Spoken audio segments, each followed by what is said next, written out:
Hello everyone, it's Andy Glen here, welcoming you all to another Sharks TV podcast. And this week it's the Sharks owner, it's John Strange. John, how are you doing? I'm super, Andy, as always. How are you? I'm okay. I'm kind of missing Just hockey. okay? I'm missing hockey. I'm at the stage now where a Saturday night I feel like I should be coming down to the ice rink. You not like that?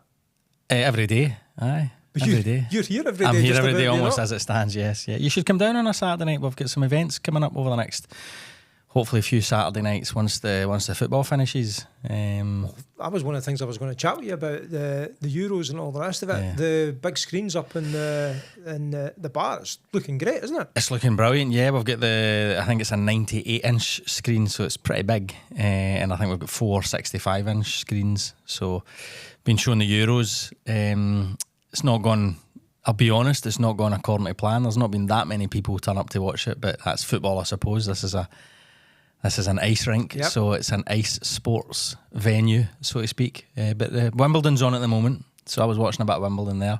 And there's a few people sitting outside in the cafe bar just now enjoying a bit of heat and a bit of tennis. Yeah, it's nice. I like it. I think just coming up and having a look at what's going on. There's obviously sports on just now that I'm guessing the Olympics will be on. And the plan is to stream some of the games, or stream all the games up into the bar, just in case you're caught in a queue, I guess, and can't get back pretty into much. your seats. So we've got some sort of big plans, follow-on plans from last year.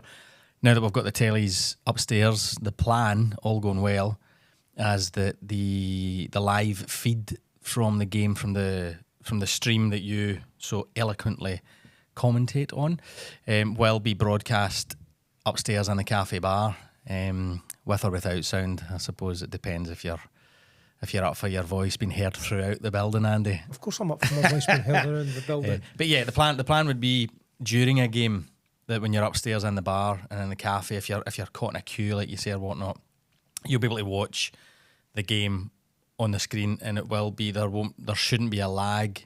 So we're not going to broadcast the stream, if you like, which is generally about 30 seconds behind the live action. It should be a live feed. All going well. I'm kind of looking over at James just now just for a nod that will be the case. And then with other clubs' agreements, obviously same as last season, we want to be able to put on weekly watch parties. That was the whole point of investing in the tellies and in the sound system, is that we can do that. So if the fans can't make it to an away game on a Sunday afternoon or on a Saturday night, if we're playing away on a Sunday, then they come here. We pack the cafe bar out with a couple of hundred people, and we watch the away games. Obviously subject to approval from each individual opposition club, but they're all pretty much on board anyway. Well, that's good, because there was more people coming along to the Sharks watch parties than there was for the Euros. That's for sure. Without a doubt. I think for the opening game against Germany, Scotland-Germany, we had 100 people in here, which was fantastic.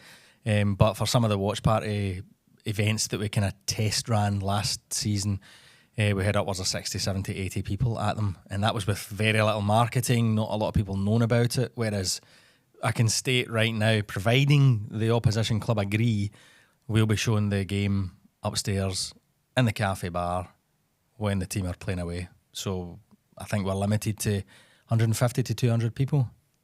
So let's pack it.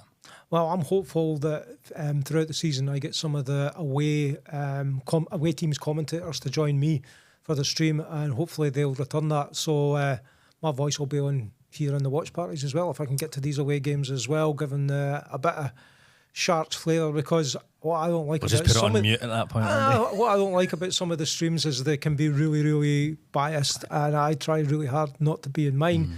But yeah, that kind of puts me off a little bit at times. But we'll see what we can do about getting a Sharks flavour to some of these watch parties. And it's good that, like last season, what I liked about what you did, Andy, was bringing opposition commentary onto the game. I mean, I can't believe you talked me into it a couple of times, talk about putting me on the spot. But I did enjoy it. No idea what I was talking about, but I did enjoy coming up and joining you for the odd period here and there. I quite enjoyed that, because you came up to see if things were all right, which was really nice of you to say, Andy, is everything okay? And I'm not going to miss a chance to get the owner. John, there's a set of headphones there on, and when we're live on air, you can't really say no, can you? Not really, no. You called me out live on air, and I kind of felt I had to, but luckily I didn't swear. You were good. Nobody swore on the channel. None of the players swore either. So it was all good. But it's good getting a representative from Yes. the away team up, because it just gives that extra flavour, like you say. They know more about their team than we do, so they'll be able to give those wee insights. Oh, that player does this or that player does that. Oh, he normally when he missed that one or whatever. And it just helps bring the stream a wee bit more to life, like you say. And as I've said before, and I don't know if Sharks fans even get to this, but where our main audience for the Sharks TV live commentary is away fans, because they're not going to come here, so you need to really accommodate them. So that's one of the reasons why getting an away supporter on there is good, or an away commentator on there. Anyway, you kind of threw me out there. Sorry, Andy. I had my plan, and you started talking about TVs and stuff like that. I'm just trying to avoid all the difficult questions, that's why. Right, well, we'll start with some difficult questions. Go for it. The governance of the league this year. The what, sorry? The governance of the league this year is That what it's still called? EIHA. And there was talk of it being Ice Hockey UK at one point last year. Yeah, so it's EIH, as they call it now. All right, not EIH. EIO, as it should be. It's the English Ice Hockey. The English Ice Hockey. England Ice Hockey. England Ice Hockey, yes, Right, that's what it's called now. Yes, so we're currently going through a process of the league. It's a difficult one to discuss. It's quite complicated, but I think, as far as I can tell, that this next season we will be still under England Ice Hockey, but under an SLA. So we will effectively run the league ourselves under an SLA with England So an Ice SLA Hockey. is a service level agreement, sorry, for yeah. those who don't understand. So it will be like we are running the league ourselves. Well, that's the plan. But So that's owners under running the- the league yeah. themselves, right? Yeah, okay. so we will be trying to bring in our own systems and software, all that kind of stuff that helps the league progress the way we want to, but it will still be under, as it stands at the moment, under England Ice Hockey EIH. Yeah. Right, okay. So things like fixtures live and that, is that what you're talking about with there? Yeah, and a quite frankly, a better website. Okay. Or a website where people can actually go to and see the league table and the Yep. scores. And I know we've got NIHL WordPress, I think it's called, which is The NIHL stats is a good. that's It's the done. one, It's yeah, done on yeah, WordPress, yeah. and it's But a. that's a fan. That's. I was going to say that's a fan a that fan. keeps that up to date. That's a fan. It's a disgrace that the league itself doesn't have a proper functioning website. You just look at the Elite League website; it's fantastic. It's great. You've even got minutes on the ice on that now as well. Aye. We need something like that, and that is in play. Well, hockey fans love stats in general. I know you do. I know I do. So things like that, those game sheets and things like that, are they going to be available for fans? Do you know? I don't know if game sheets per se would be available. That's something that I would need to check. But I think the stats would be, so games played, goals scored, goals against, all the stuff that's on The NIHL NIHL stats. stats, but it should be on the league website, Well, fixtures as well. Are we going to be using fixtures live then, or is that a different software again? Again, I'm not 100% sure on that. Because a lot I'd of need to check. fans are keeping themselves up to date on games that are happening live through Social Facebook media. and Twitter or X or whatever it's called these days.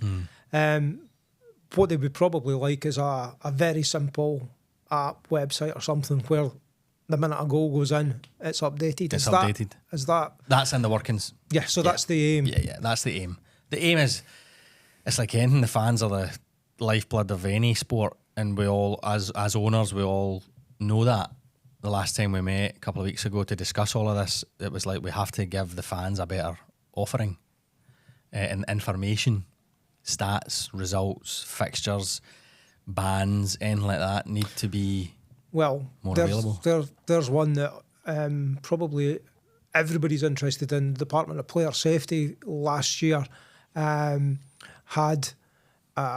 I'm trying to say this in a polite way. Some weeks it was a surprise, and I guess it was a surprise at the lateness of some of the decisions.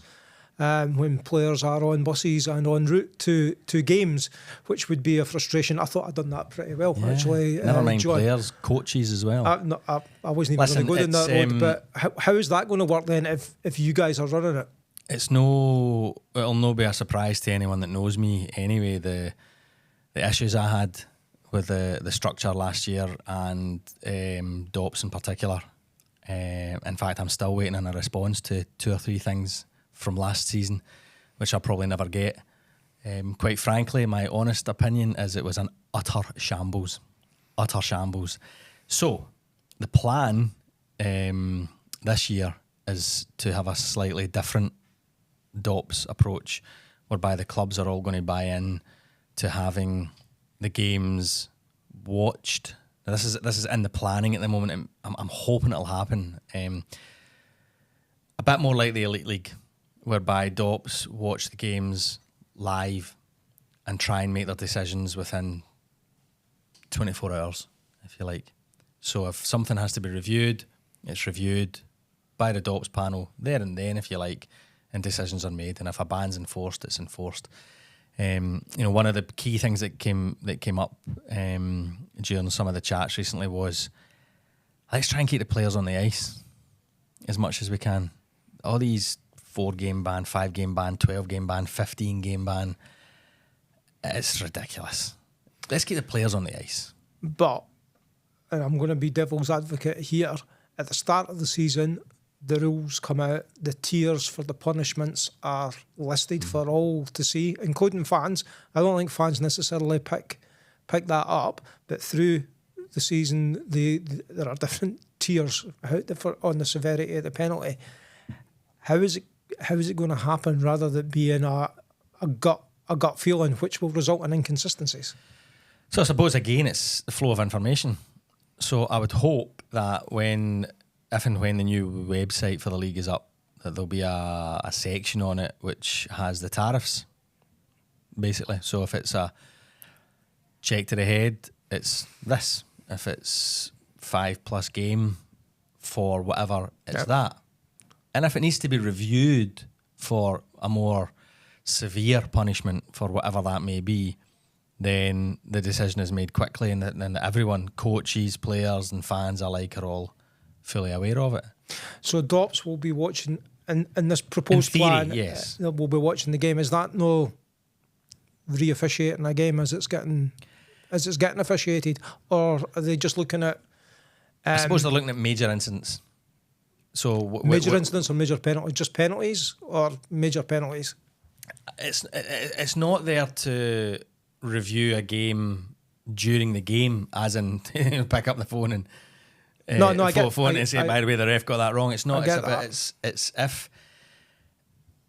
a penalty is called and there has to be subsequent action taken afterwards, right? It should be quicker. So instead of it being say something happened on a Saturday night last season, you would find out on a Thursday. Yeah, no, I get that. What the ban was. So it's the result of a penalty. It is not controversial issues such as, was the net off when the puck went in? It's not. It's nothing to do with that.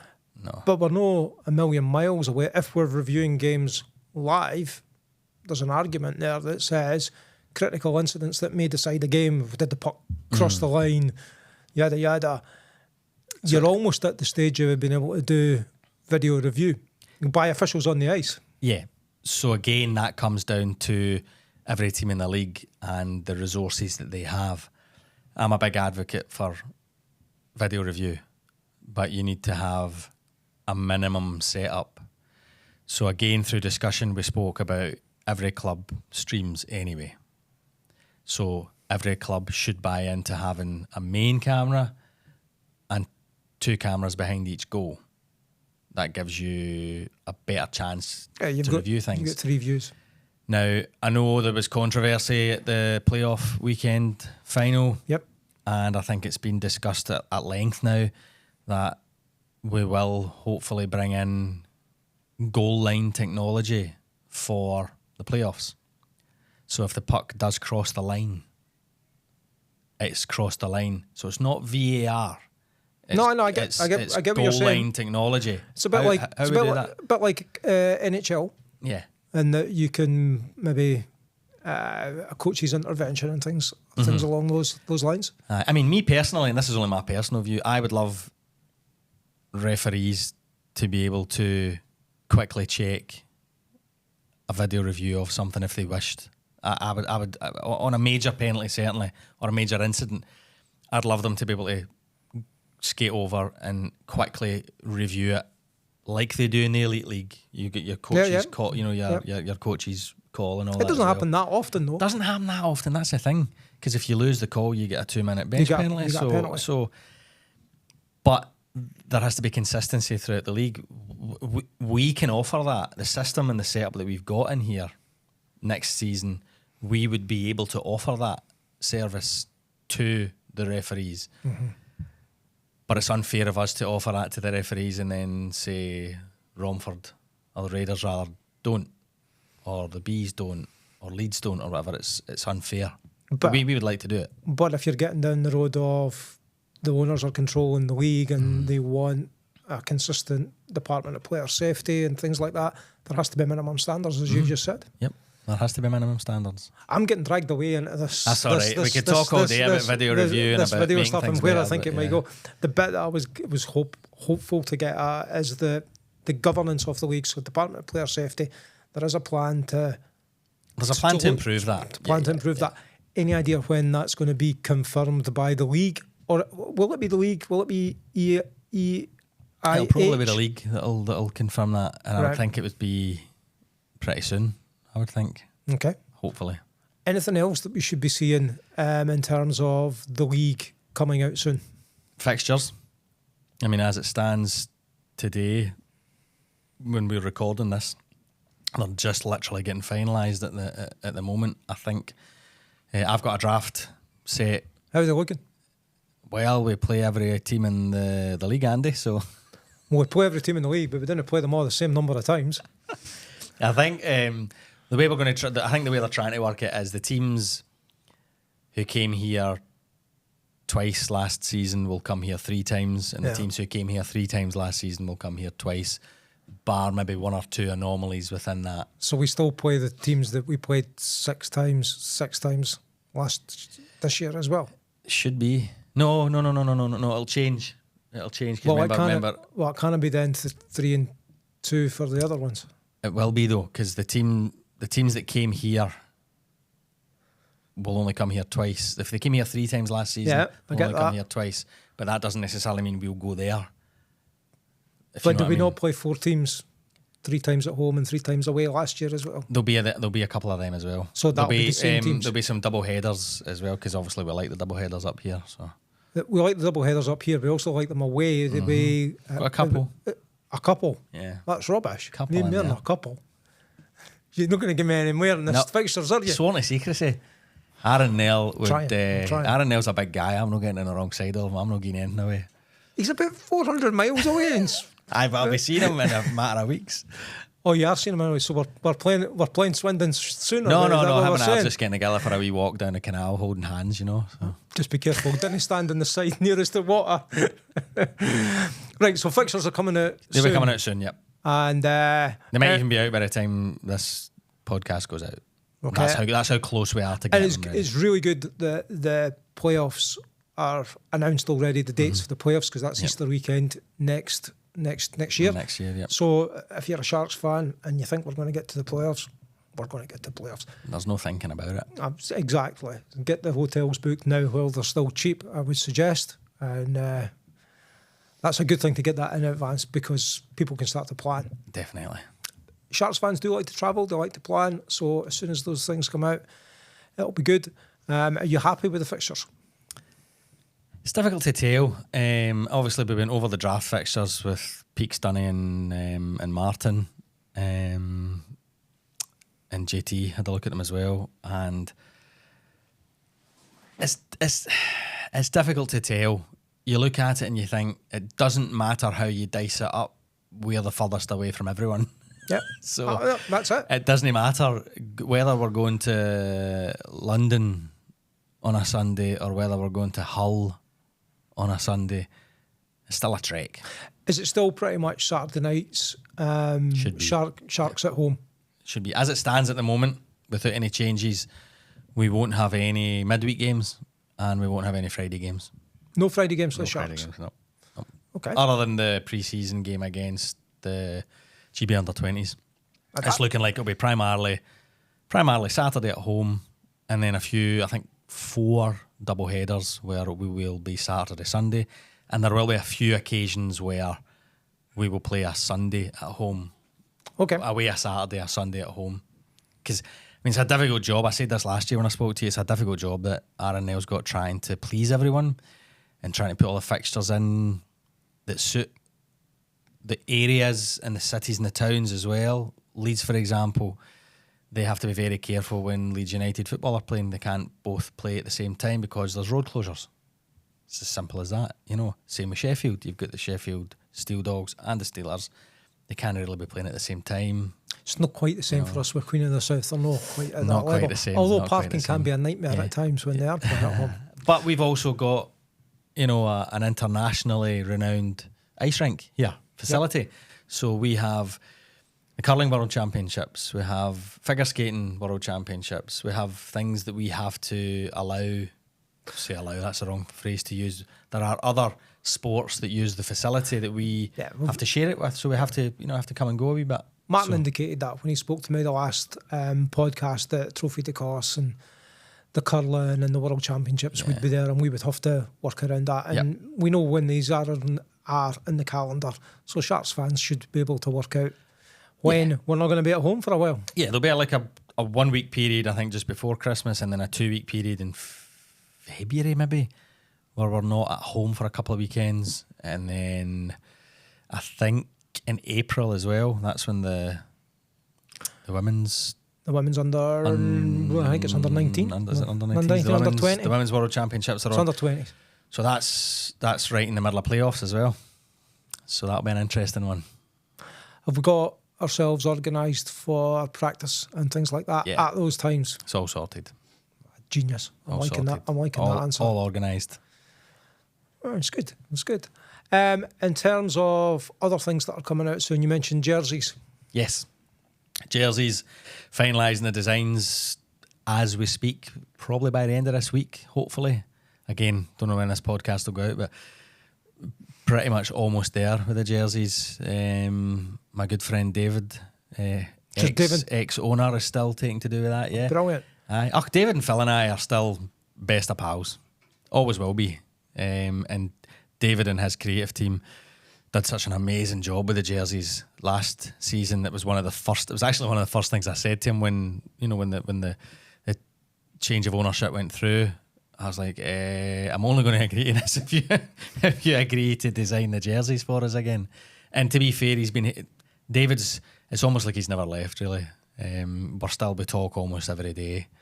Phil and I maybe once a week, but Tell us about what they look like. Describe them to us, because we're not sharing that. So all I'm going to say is, so the one of the stipulations this season, which we kind of didn't really conform to last season, is the league rules are that you will play at home in a light coloured jersey for the first half of the season, and then you will play at home in a dark coloured jersey for the second half of the season.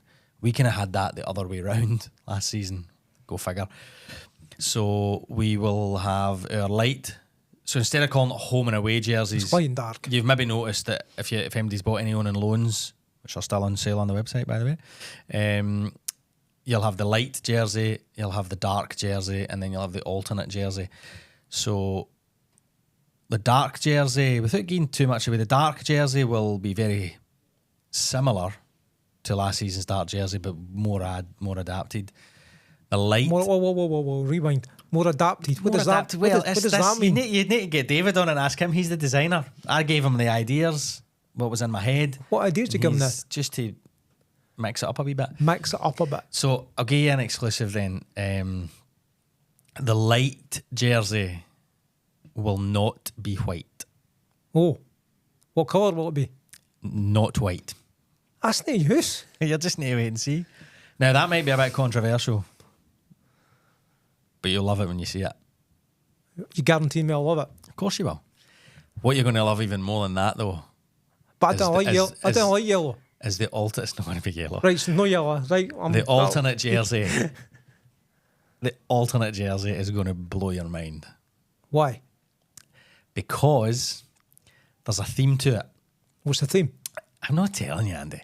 And the theme will grow throughout the season, and you'll see the theme appear throughout the season on various things. John, this is a rubbish podcast. We can't tell folk half a story. I can't give it away, can I? There's a few people that probably know what I'm talking about that have maybe A few people heard or overheard. Right, I've literally lost the plot with these jerseys. All I know is the light one's it's no white and it's no yellow. And the alternate one is it cream? It's going to no. The It's alternate no one is going to be the alternate one will be completely different to last season's alternate.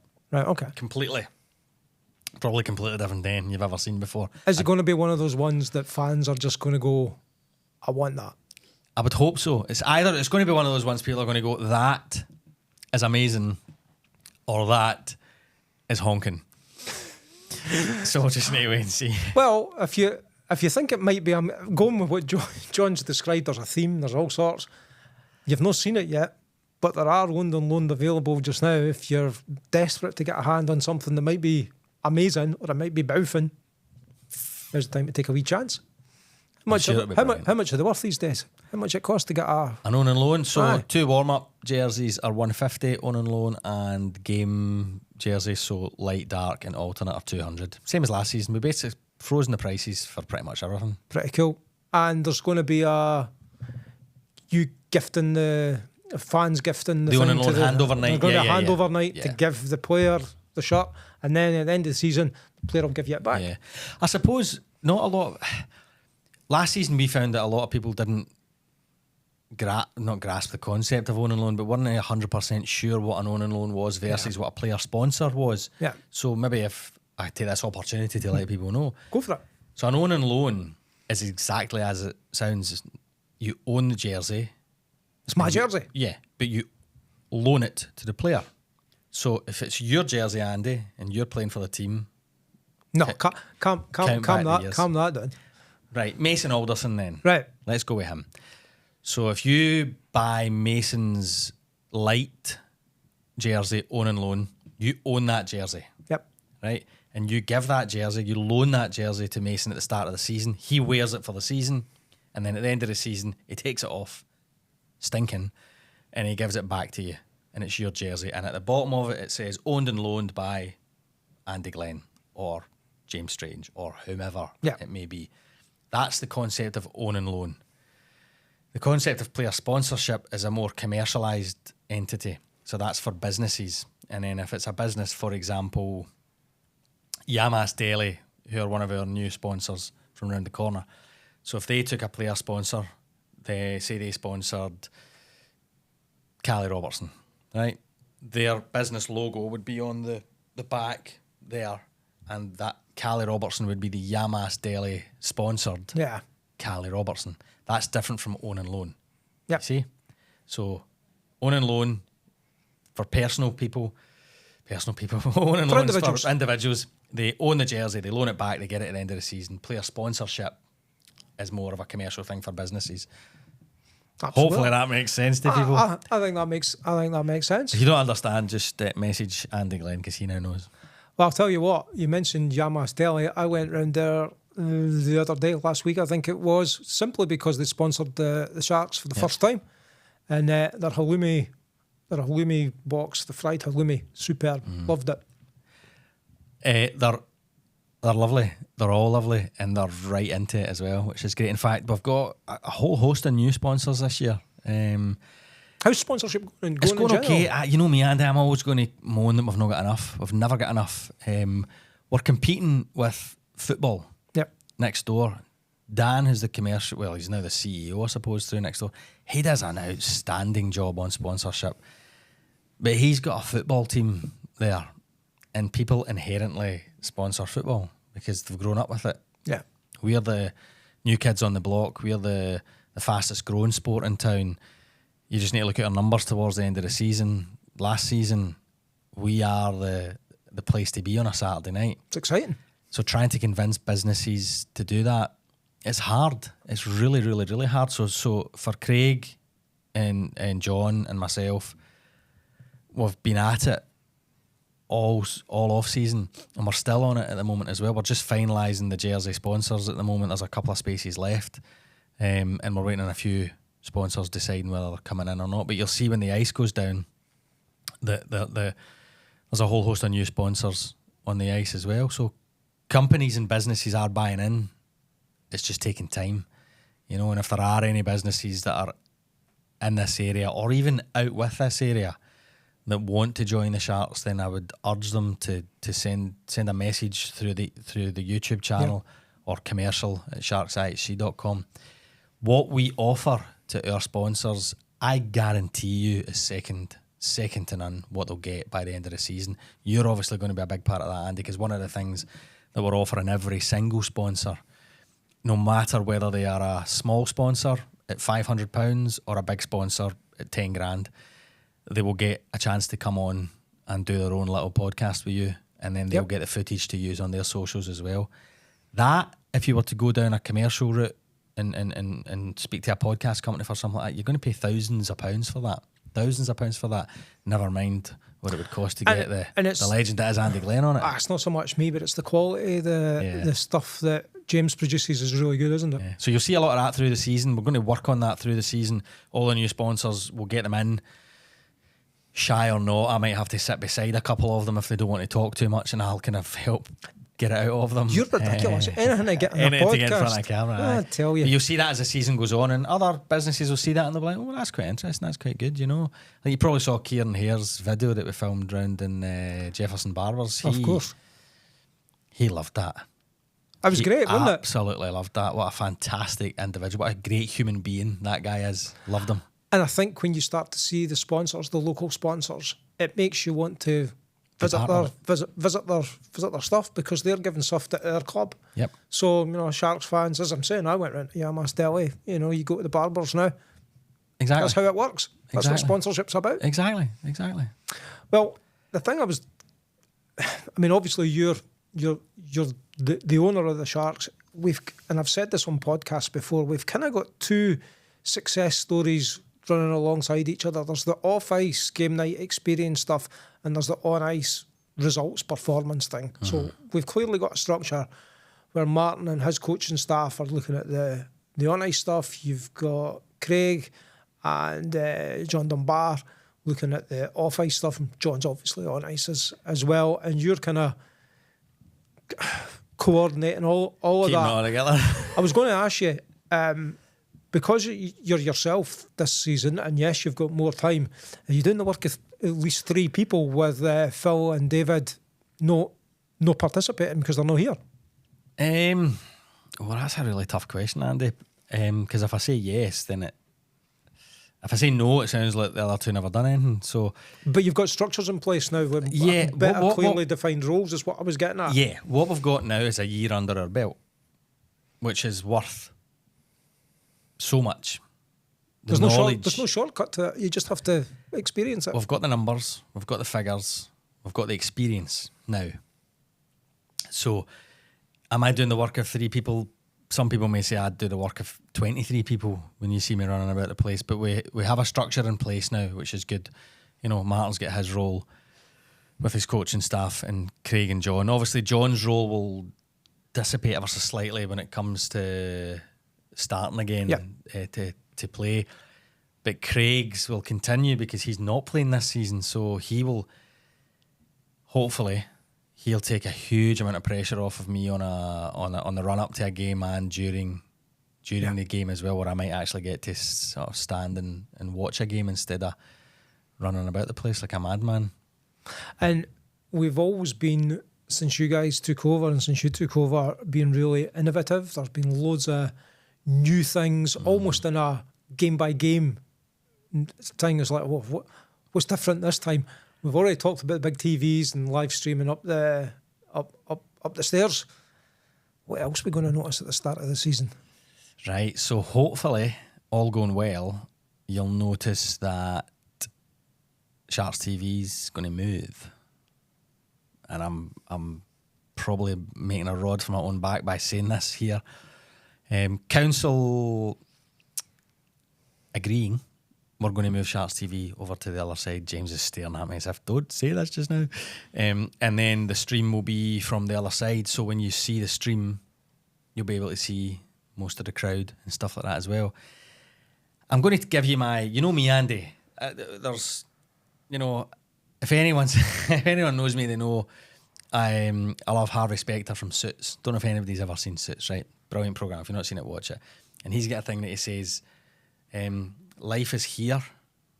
I expect here. Right. That's how I am every day with my life.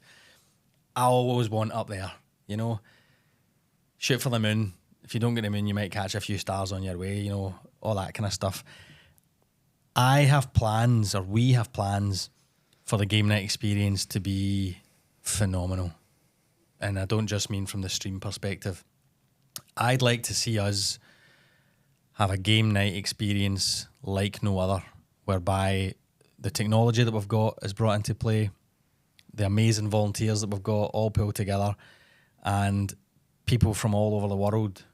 You know, we might be playing in the second tier of British ice hockey, but my aspirations are that we'll be thought of as one of the most pioneering ice hockey teams across Europe, if not the globe. So, yeah, you'll just need to wait and see.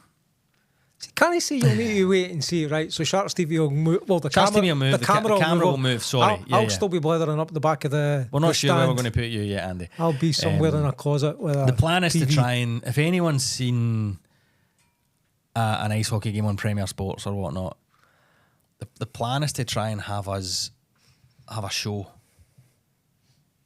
So it starts 15, 20 minutes beforehand. You're chatting away, interviewing. I want a roving reporter around the place with a camera so we can cut to a fan at a period break and the fan can be interviewed and it gets shown on the big screen and it gets shown on the tellies. You know, things like that. It's more of a production. Well, I'm going to ask a question that one of the fans raised with me. Vladimir, giving you a shout out here. Vladimir says in his home country of Slovakia, big screens are up there, yep, and it can actually influence the quality of officials in a game. And what he meant by that is you put up some of the replays, some of the decisions, and if the referee realises I've made a Horlicks of that, they may well change their approach to a game. So are we going to have things like replays, goals, things like that on the big screen? Andy, the plan is to have the game as live on the big screen. Same as what I think Swindon did it last season. So, and the scoreboard goes back to the scoreboard? So the plan would be that if you think of the big screen, I think the bottom third would be the scoreboard and the top 2/3 would be the live feed. So in-game live replays would probably be shown on that as well. Excellent. Now, what I don't want, and I get where Vladimir's coming from, but we need to protect the referees as well.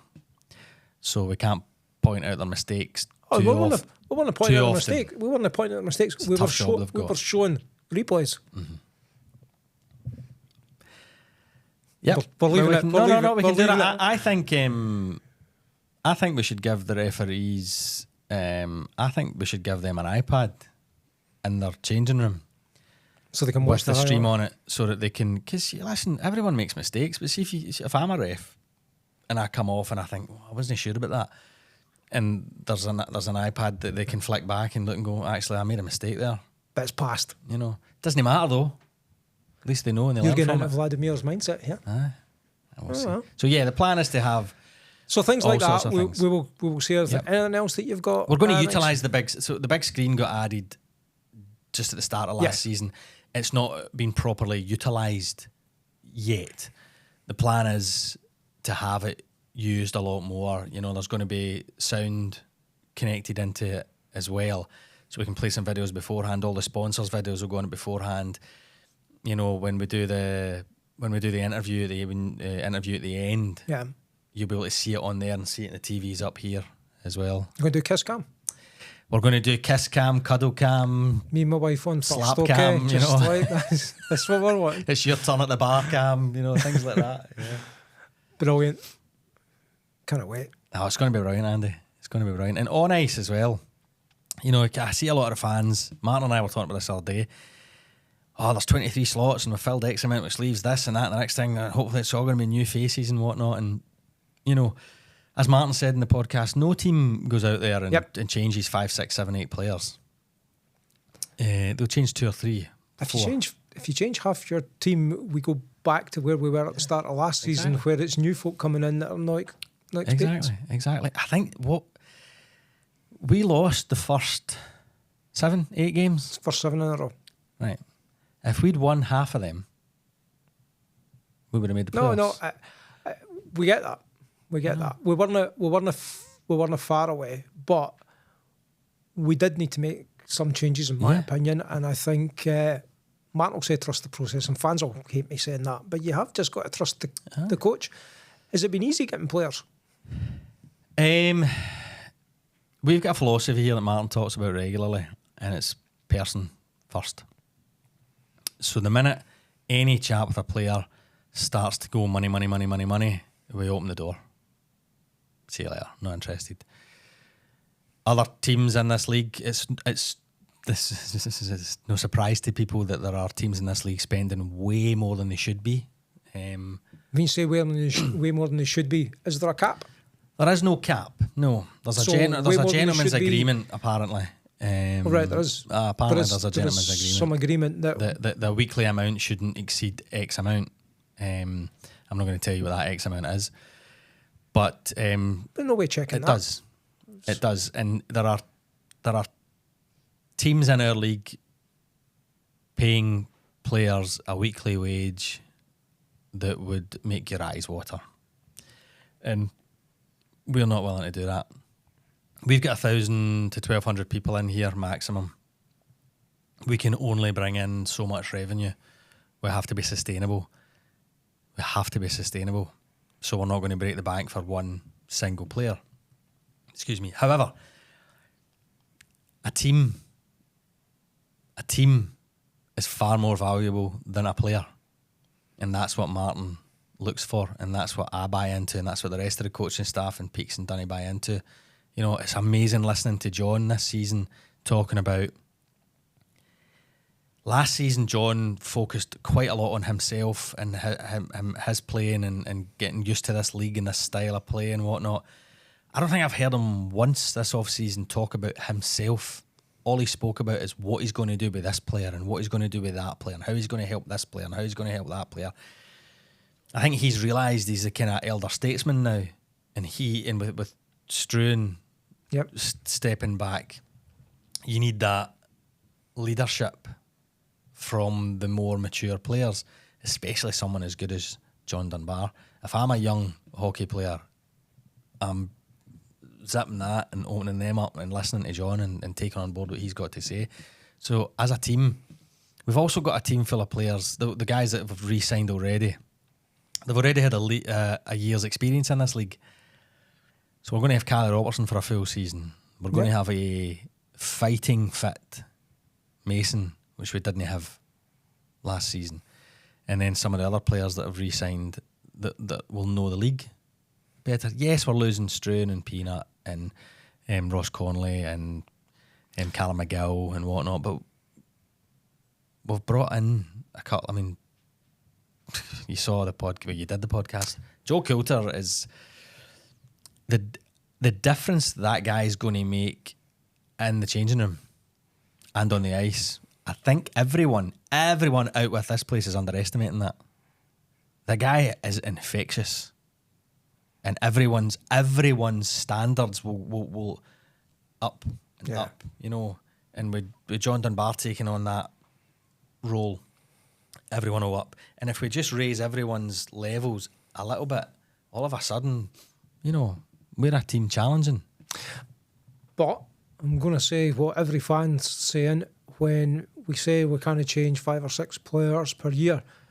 We've lost five players from last year. So you look at McGill, Warburton, Peaks, Struan, Peanut, Connaught. They're 6 without even thinking about it. So we have to bring in replacements. What I was really interested in is when Martin was talking about some of the the youngsters, and we've yet to see what happens with that, because we've had players like Struan that have only ever played for the Sharks.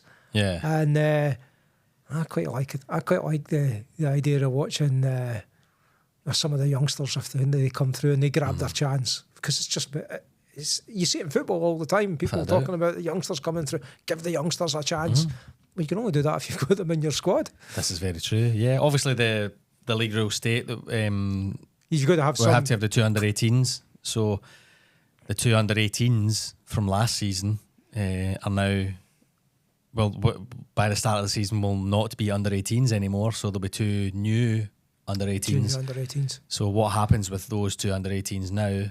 Well, have to wait and see. I know, and I don't even know. I promise you, don't even know. But yeah, I suppose what you're looking for is other new signings coming. So obviously, I'm not saying that. I'm saying that, I know Martin says you're going to see a few changes, but there has been a turnover of players at the end of last season, so they have to be replaced somehow. That's all. That's all I'm saying. Pretty much, and whether that's from our own under-18 group stepping up, yep, or whether that's new players coming in. We're always looking at, we're talking to a load of players still, even today, to whether they're going to come or not, whether they're the right fit and whatnot. It's a real tricky and tough situation for them. So they need to. I'm not even going to ask. I'm not going to put you in the spot in that one. What are you looking forward to most about the start of the season? The puck dropping, basically, and getting going. This is all great and I love it, and obviously I love coming to talk to you, as you know, and I think we've been going on for far too long, Andy, so we better wrap this one up. We'll wrap up in a minute.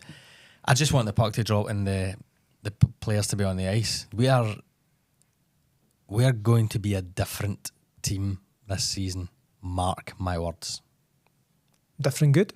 Different very good. Trust me. Well, there's a phrase that we'll be able to clip and play back as the season goes on. We'll see how that works out. But thank you so much for spending a bit of time with me this afternoon, chatting to me and chatting to the fans, getting the message out. You know what the last word's going to be. Keep it to under 30 minutes. Last word to John. Thank you, Andy, as always, for having me on. Message to the fans. Everyone always comes on here and says thank you, so I'm going to do the same. Thank you for your support last season, for everyone that turned up, that paid to come in, that supported the team, that bought 50-50 tickets and bought on and loans, cheered the team on, sang the songs, absolutely everything. Please come back next season. The team that we're putting together for you, you're going to be proud. You're going to be. That's the word. You're going to be proud. So thank you, fans. Thank you, volunteers. Thank you, Andy. Thank you, everyone, for being part of this Sharks family. And roll on September. Thank you for that, John. We appreciate your time again. And we appreciate you for taking the time to watch this. This is Andy Glen saying cheerio.